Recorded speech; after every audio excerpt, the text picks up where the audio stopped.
السلام علیکم ورحمۃ اللہ وبرکاتہ. الحمد للہ رب العالمین والصلاة والسلام علی رسولہ الکریم وعلی آلہ وصحبہ اجمعین. اما بعد، اعوذ باللہ من الشیطان الرجیم. بسم اللہ الرحمن الرحیم. ومن يبتغي في الإسلام دينا فلن يقبل منه وهو في الآخرة لمن الخاسرين. وعن أبي سفيان صخر بن حرب رضي الله تعالى عنه في حديثه الطويل في قصة حرق قال حرق فماذا يأمركم يعني النبي صلى الله عليه وسلم؟ قال أبو سفيان قلت يقول اعبدوا الله وحده لا تشركوا به شيئا واتركوا ما يقول آباؤكم ويأمرنا بالصلاة والصدق والعفاف والصلة. رواه متفق علیہ. محترم بھائیوں بزرگوں، سب سے پہلے تمہیدی طور پر کچھ باتیں آپ کے سامنے پیش کرنے کے بعد اس حدیث کا خلاصہ آپ کے سامنے پیش کیا جائے گا. اللہ رب العالمین نے قرآن مجید کی جو آیت کریمہ آپ کے سامنے پیش کی، اللہ تعالیٰ نے ہم کو اور آپ کو اس دنیا میں اللہ نے بہت ساری نعمتیں دی ہیں. بعض نعمتیں چھوٹی ہیں اور بعض نعمتیں بڑی ہیں. جیسا کہ انسان کو اللہ نے دیکھنے کے لیے آنکھ دی، چلنے کے لیے پیر دیے، حرکت کرنے کے لیے ہاتھ دیے، اور کوئی چیز کو چکنے کے لیے اللہ نے زبان عطا کی. یہ اللہ کی بہت ساری نعمتیں ہیں. لیکن اللہ کی نعمتوں میں بعض نعمتیں جو ہیں سب سے اعلیٰ اور سب سے افضل ہیں. اللہ کی نعمتوں میں سب سے بڑی نعمت یہ ہے کہ اللہ نے مجھ کو اور آپ کو دین اسلام دیا، اور دین اسلام دینے کے ساتھ ساتھ اللہ نے مجھے اور آپ کو اس دولت سے مالا مال کیا. یہ اللہ کی بہت بڑی دولت ہے، اللہ کی بہت بڑی نعمت ہے کہ اللہ نے مجھے اور آپ کو دین اسلام عطا کیا. جہاں پر یہ دین اسلام سب سے افضل دین ہے، وہیں پر اس اسلام کی جتنی تعلیمات ہیں وہ بھی سب سے افضل ہیں. یہ الگ بات ہے کہ ہمارے بعض مسلمانوں نے لوگوں کے درمیان، غیر مسلموں کے درمیان اسلام کی صحیح تعلیمات کو انہوں نے پیش نہیں کیا. آج جتنا اسلام لوگوں میں پھیلا ہوا ہے غیر مسلموں میں، وہ سب جعلی اسلام ہے.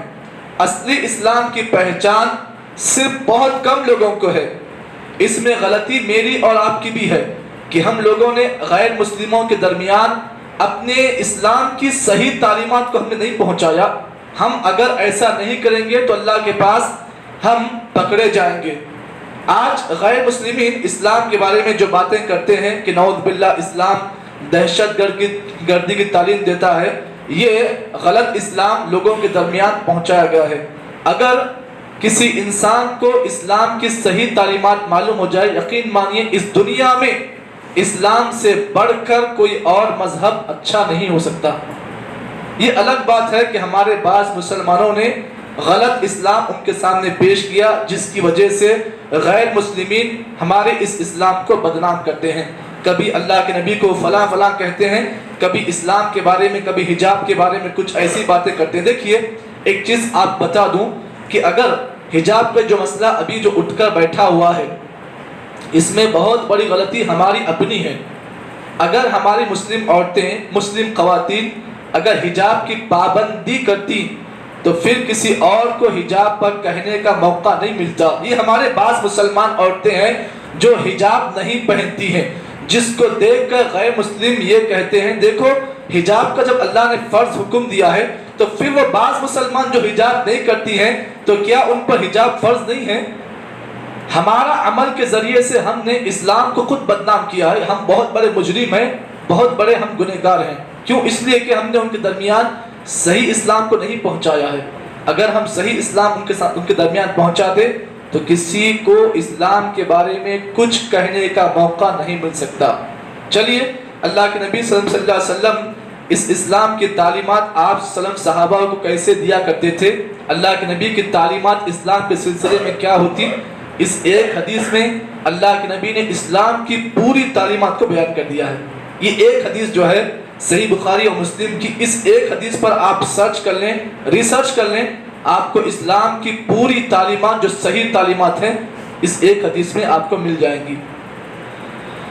واقعہ اس حدیث کا طویل واقعہ یہ ہے کہ جب ابو سفیان جو مکہ کے سردار ہیں، ابو سفیان کون ہیں؟ مکہ کے سردار ہیں.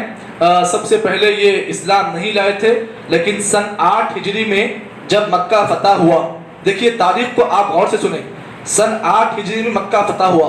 مکہ جو فتح نہیں ہوا تھا، سن 8 ہجری میں مکہ فتح ہوا. اس وقت اللہ کے نبی صلی اللہ علیہ وسلم کے درمیان، نبی صلی اللہ علیہ وسلم کے سامنے بہت سارے مجرمین مکہ ہاتھ باندھ کر ٹھہرے ہوئے تھے کہ آج ہمارے ساتھ محمد کیا سلوک کرے گا. اللہ کے نبی نے اعلان کیا لا تثریب علیکم اليوم اذهبوا انتم الطلقاء. اللہ کے نبی نے کہا دیکھو آج تم پر کوئی گرفت نہیں، تم سب آزاد ہو. اللہ کے نبی کے اخلاق کو دیکھ کر کئی مکہ کے سردار اسلام لائے. ان میں سے ایک حضرت ابو سفیان ہیں. پہلے اسلام نہیں لائے تھے. سن 8 ہجری میں جب مکہ فتح ہوا تو ابو سفیان اسلام کی دولت سے مالا مال ہوئے. جی ہاں، چلیے ابو سفیان جو مکہ کے سرداروں میں سے ایک بڑے سردار تھے، انہوں نے کیا کیا؟ اسلام لانے سے پہلے سن 6 ہجری میں انہوں نے کیا کیا؟ جب مسلمان مکہ سے مدینہ ہجرت کیے، بعض مسلمان جو اسلام لائے تھے ہجرت کر کے مدینہ کو گئے، تو مدینہ جانے کے بعد وہاں پر بھی کفار مکہ نے ان مسلمانوں کا جینا حرام کر دیا. تو اب اللہ کے نبی صلی اللہ علیہ وسلم نے ان صحابہ کو جو مدینہ ہجرت کر کے گئے تھے، اللہ کے نبی صلی اللہ علیہ وسلم نے انہیں حبشہ کی طرف جانے کا حکم دیا. حبشہ جو ہے ایک نجاشی، ایک نصرانی ملک تھا، نصارہ کا ملک تھا حبشہ. اللہ کے نبی نے وہاں پر ہجرت کرنے کا حکم دیا. تو بعض صحابہ جو اسلام لائے تھے، مکہ سے مدینہ ہجرت کیے تھے، جب کفار مکہ انہیں ستائے، پریشان کیے، تو یہ صحابہ کی جماعت کہاں گئی؟ حبشہ گئی. حبشہ کے اندر اس وقت حکومت جس کی تھی وہ نجاشی بادشاہ کی تھی، جس کا اصلی نام اصحمہ تھا. نجاشی بادشاہ کا اصلی نام اصحمہ تھا. یہ حضرت عیسیٰ کے مذہب کو مانتا تھا، نصرانی مذہب کو مانتا تھا، عیسائی مذہب کا یہ بادشاہ تھا. جب مسلمان وہاں پر گئے اس کے ملک میں، تو اس نے مسلمانوں کا ویلکم کیا، خیر مقدم کیا. اب کفار مکہ کو آگ لگی ہوئی تھی اور آگ بھڑک اٹھی، ارے یہ مسلمان جو حبشہ میں جا کے وہاں پر بھی بادشاہ کا دل جیت لیے. اب ان کفار مکہ نے کیا کیا؟ ڈائریکٹ حبشہ کے بادشاہ کی طرف گئے. وہاں پر حبشہ کے بادشاہ کے سامنے ابو سفیان مختلف تحفے تحائف لے کر وہاں یہ نجاشی بادشاہ کے دربار میں پہنچے. ابو سفیان تو ابو سفیان کا جب وہاں پر سامنا ہوا نجاشی بادشاہ کے سامنے، تو نجاشی بادشاہ نے ابو سفیان سے کہا دیکھو ہمارے پاس جو لوگ آئے ہیں اسلام کے لے کر جو آئے ہیں یہ ہمارے مہمان ہیں، آپ ان کے ساتھ کچھ بھی برا کریں گے تو ہم آپ کے ساتھ جنگ کریں گے. اس بات کا جنگ نجاشی بادشاہ کے اندر اسلام کی محبت تھی، جس کی وجہ سے اس نے ان صحابہ کی عزت کی اور کہا ابو سفیان سے دیکھو جو کرنا ہے کرو، لیکن ان کے ساتھ چھڑکائی نہ کرو گے تو ہم تم کے ساتھ جنگ کریں گے. اس کے بعد کیا ہوا؟ ابو سفیان سے جب اسلام کے بارے میں نجاشی بادشاہ نے پوچھا تو ابو سفیان نے دل میں سوچا کہ میں جھوٹ بولوں کہ محمد کے بارے میں غلط سلط بات کہہ دوں، تاکہ نجاشی بادشاہ کے دل میں اللہ کے نبی کی جو محبت ہے دشمنی میں تبدیل ہو جائے. دل تو گوارا کر رہا تھا کہ اللہ کے نبی کے بارے میں غلط بات کہہ دوں، جھوٹ بات کہہ دوں، لیکن کبھی کبھار دشمن بھی سچی گواہی دیتا ہے. ابو سفیان اس وقت دشمن تھے اسلام کے، لیکن دل سے جو بات نکلی صحیح بات نکلی.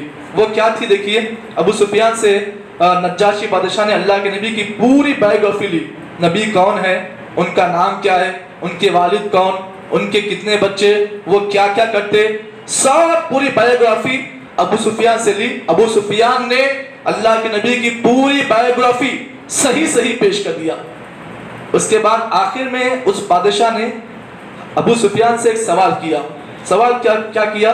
فَمَاذَا يَأْمُرُكُمْ، اے ابو سفیان یہ تو بتاؤ کہ وہ جو نبی محمد صلی اللہ علیہ وسلم ہیں وہ تمہیں کس بات کی دعوت دیتے ہیں؟ آخر ان کی دعوت غلط کیوں ہے؟ ان کی دعوت کا نہج کیا ہے؟ ان کی دعوت کا طریقہ کیا ہے؟ آخر وہ تمہیں کس بات کی دعوت دیتے ہیں؟ تو ابو سفیان نے اس بادشاہ کے سامنے یہ بات کہا کہ اللہ کے نبی صلی اللہ علیہ وسلم ہمیں اس بات کی دعوت دیتے ہیں اعبدوا اللہ ولا تشرکوا به شیئا. اللہ کے نبی کی پہلی دعوت یہ ہوتی کہ لوگوں ایک اللہ کی عبادت کرو، اس کے ساتھ کسی کو شریک مت کرو. بادشاہ نے کہا ہاں اچھی دعوت ہے، یہ بہت ہی پیاری دعوت ہے. ارے کوئی آدمی اگر توحید کی دعوت دے رہا ہے تو اس سے بڑھ کر اور کیا دعوت اچھی چاہیے. تو اللہ کے نبی کی پہلی دعوت یہی ہوتی کہ لوگوں اللہ کی عبادت کرو، اس کے ساتھ شریک مت کرو. اس کے بعد اللہ کے نبی کی دوسری دعوت کیا ہوتی؟ وَاتْرُكُوا مَا يَقُولُ آبَاؤُكُمْ. ہمارے محمد صلی اللہ علیہ وسلم ہمیں اس بات کی دعوت دیتے کہ لوگوں تمہارے باپ دادا نے جو کیا اس کو چھوڑ دو. باپ دادا کا جو مذہب ہوتا ہے نا اس کو تم چھوڑ دو. تمہارے باپ دادا غلط طریقے پر تھے. تو ہمارے نبی صلی اللہ علیہ وسلم ہم کو اس بات کا حکم دیتے کہ لوگوں باپ دادا کے طریقے کو چھوڑ دو. یہ دوسری دعوت آپ کی ہوتی. تیسری دعوت کیا ہوتی؟ وَيَأْمُرُنَا بِالصَّلَاةِ محمد ہم کو نماز کی تعلیم دیتا, نماز کا حکم دیتا. چوتھی دعوت کیا ہوتی؟ وَالصِّدْقِ محمد ہم کو سچ بولنے کی دعوت دیتا, تعلیم دیتا, سچ بولنے کی تعلیم دیتا. اور پانچویں چیز وَالْعَفَافِ محمد صلی اللہ علیہ وسلم ہم کو پانچویں تعلیم یہ دیتا کہ لوگوں ہمیشہ پاک دامنی اللہ سے مانگو. پاک دامنی کا مطلب یہ ہے کہ محمد صلی اللہ علیہ وسلم ہم کو ہمیشہ پاک چیز کی تعلیم دیتے, کبھی زنا کی آپ دعوت نہیں دیتے. ہمیشہ اللہ کے نبی صلی اللہ علیہ وسلم ہمیں اس طریقے سے بناتے, ایسا نہیں بناتے. ہمیں ہمیشہ اس طریقے کا نبی حکم دیتے کہ لوگوں اللہ کی راہ میں ایسا ہاتھ استعمال کرو. اور آخری دعوت اللہ کے نبی کی کیا ہوتی؟ وَالصِّلَةِ اللہ کے نبی ہمیں آپس میں صلہ رحمی کی تعلیم دیتے. یہ 7 چیزوں کی تعلیم اللہ کے نبی ہم کو دیتے. بادشاہ نے اللہ کے نبی کی ان تمام تعلیمات کو بغور سنا. اس کے بعد نجاشی بادشاہ نے کہا یہ محمد صلی اللہ علیہ وسلم جو ہیں تم ان کو جھوٹ کہتے ہو, لیکن ان کی دعوت کے جو انداز ہیں اس کو میں نے سن لیا, اور میں اس بات کی گواہی دیتا ہوں کہ محمد صلی اللہ علیہ وسلم سچے ہیں, ان کا مذہب بھی سچا ہے. یہ ہے اصلی اسلام کی تعلیمات. ہم مسلمانوں نے ان تعلیمات کو لوگوں میں عام نہیں کیا, جس کی وجہ سے آج غیر مسلم ہم سے بھاگتے ہیں. اگر ہم انہیں ان چیزوں کی تعلیم دے دے تو یقین مانیے کوئی بھی غیر مسلم اسلام کو برا نہیں کہے گا. آج ایک غیر مسلم اسلام کے بارے میں کہتا ہے کہ مسلمان زنا کاری کرتے ہیں, جبکہ اللہ کے نبی صلی اللہ علیہ وسلم نے مسلمانوں کو زنا کاری کے بارے میں کیا حکم دیا؟ وَلَا تَقْرَبُوا الزِّنَا إِنَّهُ كَانَ فَاحِشًا وَسَاءَ وَمَقْتًا.